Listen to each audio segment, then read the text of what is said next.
प्रधानमंत्री नरेंद्र मोदी ने देशवासियों से 2047 तक विकसित भारत का लक्ष्य हासिल करने के अभियान की ऊर्जा शक्ति बनने का आह्वान किया है। श्री मोदी ने कहा कि अगले महीने विकसित भारत युवा नेता संवाद आयोजित किया जाएगा, जो युवाओं को विचारों के आदान प्रदान का मंच देगा। युवा विचारों को नए अवसर देने के लिए कुछ ही सप्ताह बाद जनवरी में विकसित भारत यंग लीडर्स डायलॉग उसका भी आयोजन होगा।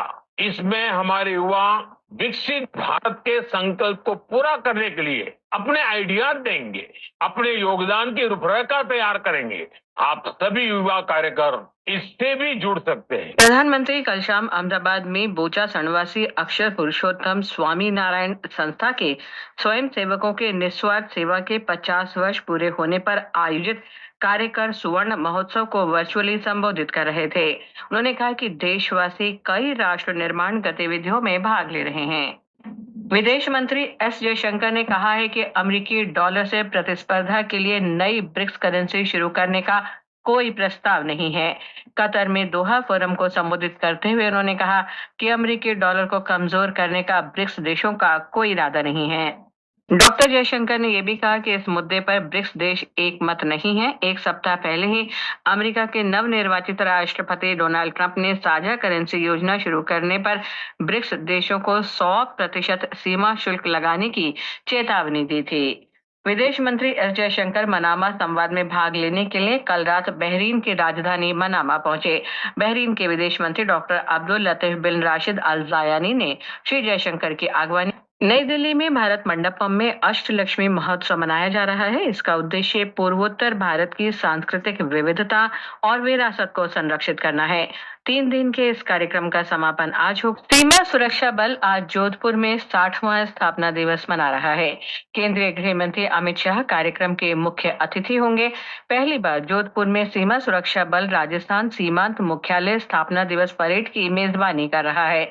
ये वर्ष सीमा सुरक्षा बल का हीरक जयंती वर्ष भी है। रक्षा मंत्री राजनाथ सिंह आज से रूस की 3 दिन की यात्रा पर होंगे।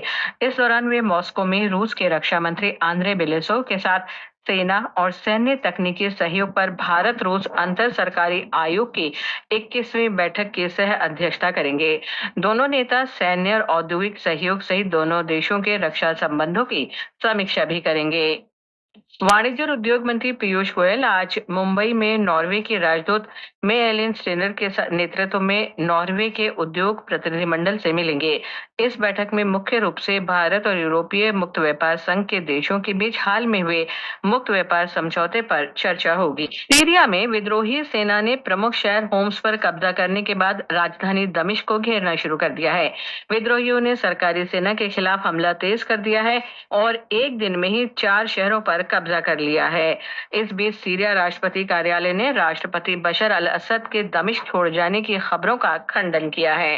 ओमान के मस्कत में हो रहे जूनियर एशिया कप महिला हॉकी टूर्नामेंट में आज भारत का सामना बांग्लादेश से होगा। प्रतियोगिता में कल ग्रुप ए के मुकाबले में चीन ने बांग्लादेश को 19-0 से पराजित किया, वहीं मलेशिया ने थाईलैंड को 3-0 से हराया था। ग्रुप बी में जापान ने श्रीलंका को 15-0 से शिकस्त दी। प्रतियोगिता में शीर्ष 5 पर रहने वाली टीमें अगले वर्ष चिली में होने वाले FIH जूनियर विश्व कप के लिए क्वालिफाई करेंगी। वहीं क्रिकेट में एडिलेड ओवल में ऑस्ट्रेलिया के साथ दूसरे क्रिकेट टेस्ट मैच के तीसरे दिन भारत आज अपनी दूसरी पारी में आगे खेलना शुरू करेगा। भारतीय टीम ने कल स्टंप्स के समय 5 विकेट पर 128 रन बना लिए थे। भारत अभी भी ऑस्ट्रेलिया से 29 रन पीछे है। दूसरे दिन का खेल खत्म होने के समय ऋषभ पंत और निशीथ रेड्डी क्रीज पर थे। इससे पहले ऑस्ट्रेलिया ने अपनी पहली पारी में 337 रन का स्कोर खड़ा किया और भारत पर 157 रन की बढ़त बनाई। बॉर्डर गावस्कर ट्रॉफी में 5 क्रिकेट टेस्ट मैचों की श्रृंखला में भारत 1-0 से आगे है।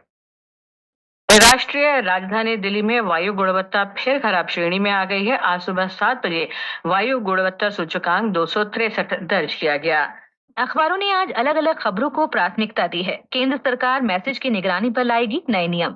नवभारत टाइम्स में प्रमुखता से है। पत्र के अनुसार किसी व्यक्ति के मैसेज की निगरानी अब अधिकतम 6 महीने तक की जा सकेगी। भारत की पहल पर 21 दिसंबर को मनाया जाएगा विश्व ध्यान दिवस। हिंदुस्तान सहित अधिकतर अखबारों में है। पत्र के अनुसार भारत के विशेष प्रयासों से संयुक्त राष्ट्र महासभा ने प्रस्ताव को सर्वसम्मति से मंजूरी दी।